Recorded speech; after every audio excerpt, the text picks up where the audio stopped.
is happening, everybody? Welcome to another episode of Cribs and Ribs. Today we're going to be smoking a beef shank, but not just any beef shank. Behold, the mother of all beef shanks, Thor's hammer. Everybody, I picked this one up from Featherblade Craft Butchery. That's over on West Charleston. This is a whole animal butchery. You can get any cut that you want there. They can do custom cuts. Any cut from the animal, you can definitely get it there. They also use responsibly sourced, humanely sourced meats. This one comes from San Carota Farms in California. The beef is grass-fed and finished on carrots. The skin's already been removed. Just gonna take off any pieces of silver skin that I can here. That silver skin is going to constrict inside the smoker. And when it does, there's a real good chance it's going to pop on you and start to pull back. And if that happens, then all the bark that you create there's going to be a break in it. And you're going to lose a lot of the moisture. You're going to kind of mess up your whole cooking process, not to mention you're going to mess up that delicious bark.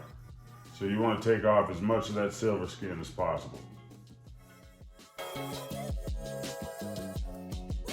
Now at Featherblade, they make their own charcuterie. When I was there, they were in the process of making some lamb bacon. I'm definitely gonna have to go back and try that. They have all the offal cuts if you like that sort of thing. They even have a burger with a mixture of some. And it's really reasonably priced for what you're actually getting there. So you can kind of see the little bit of a darker color here, on that beef. And that silver skin is really kind of constricted and pulled back tight over the beef. If I don't cut this off, or at least take as much of it off as I can without damaging this meat too much here, it's gonna snap on me in the smoker, and then we're gonna have a little bit of a situation. Initially, I was thinking I would smoke this until I got a really good bark on it, and then once the bark had formed and was perfect, I will go ahead and give it a red wine braise for the rest of the time there. Just to really make sure that was nice and tender.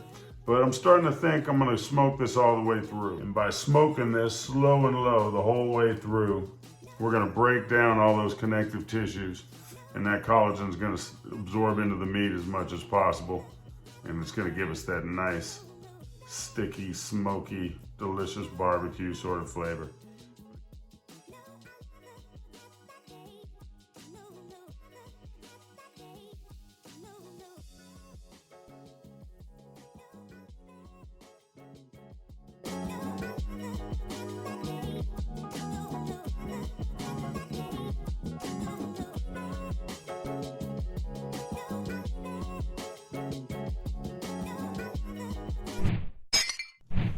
Now I'm going to use a binder on this because the outside is fairly dry, and it's really imperative that I get a good bark going here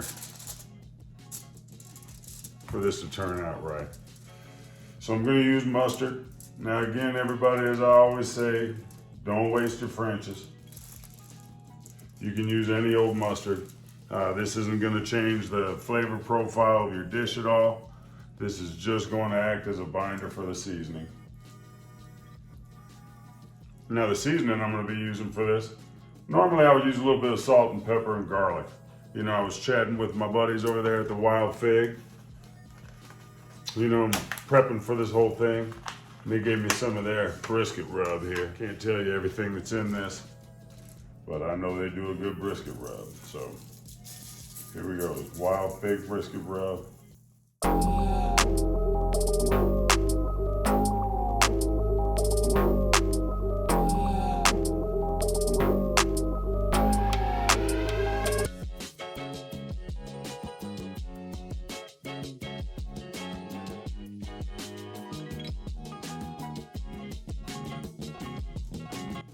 Now we're going to be wrapping this about halfway through. I say halfway, but we're not going to be checking the time or anything, basically. We need a good solid bark before we wrap this. Again, that is imperative, everyone. I can't stress that enough.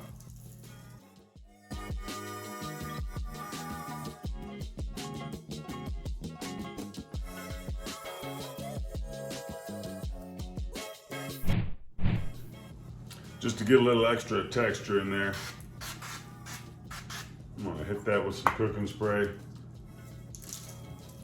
and do a little minced garlic on there. Not too much. I don't want to have blackened garlic all over it, but just to give it a couple little solid bits that can char up.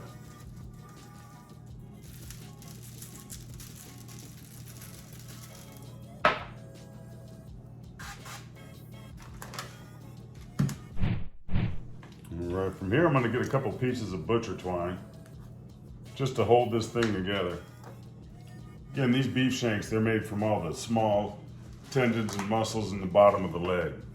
You know, so if you don't tie this, there's a real good chance it's gonna fall apart on you. All right, so I'm gonna do a couple layers of twine there.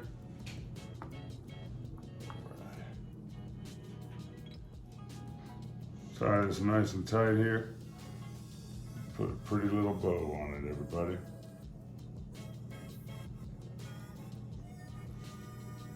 I'm gonna go ahead and get one more strip of butcher's twine in there. All right, that's looking pretty good. And there we go, everybody. All right, I got the pit boss up to temperature here. It's right about 225. Got that on a pretty high smoke setting here. It's loaded up with hickory pellets. Everybody, I'm gonna have to get a little creative on how I put this in there, as it might be a little bit too tall here for my little pit boss. All right, so I've got that tilted just a little bit here, but that's gonna have to do. All right, this has been on here about 3.5 hours, and as you can see, it's looking great. I'm just gonna let that keep riding for a while. Okay, so this thing's actually been on the smoker for about 6 hours, but I got this up to about 160. We're gonna wrap this in foil, but before I do, I'm gonna take one extra step here. Normally, I would like to use a little bit of beef tallow and just put some on the outside of this shank, just to give it a little bit of silkier texture on the outside, because we did get a good bark going there. But I couldn't find any beef tallow, so we're gonna use ghee butter. All right, just gonna kind of rub that all over the outside here.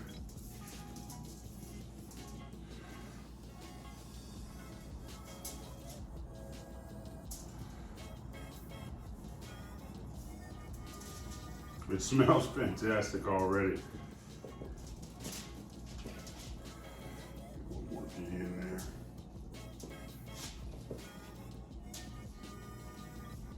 I'm going to use this little meter device, and I use this to measure the internal temperature here for the rest of the cook. I'm going to put this back on the smoker until it hits an internal temperature of between 200 and 205. All right, looks like we're going to have to do a double wrap on this.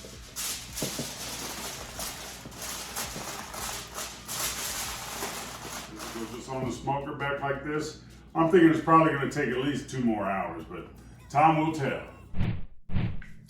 All right, everybody, I got to say, this took a little bit longer than I was thinking. All in all, it was on the smoker for about 11 hours.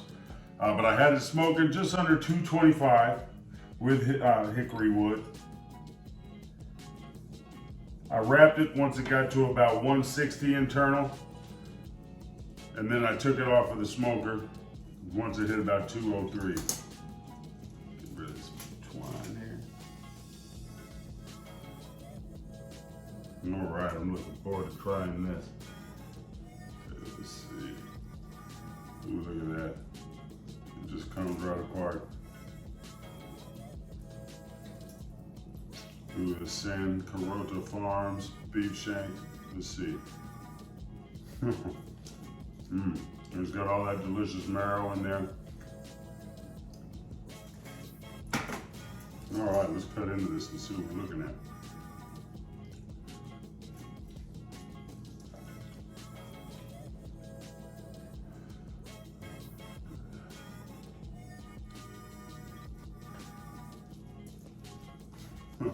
Jeez. It's got a beautiful smoke ring. This is just as tender as can be. Oh, look at that. All those connective tissues just melted down in there, and that collagen just really gives this that nice sticky sort of a texture.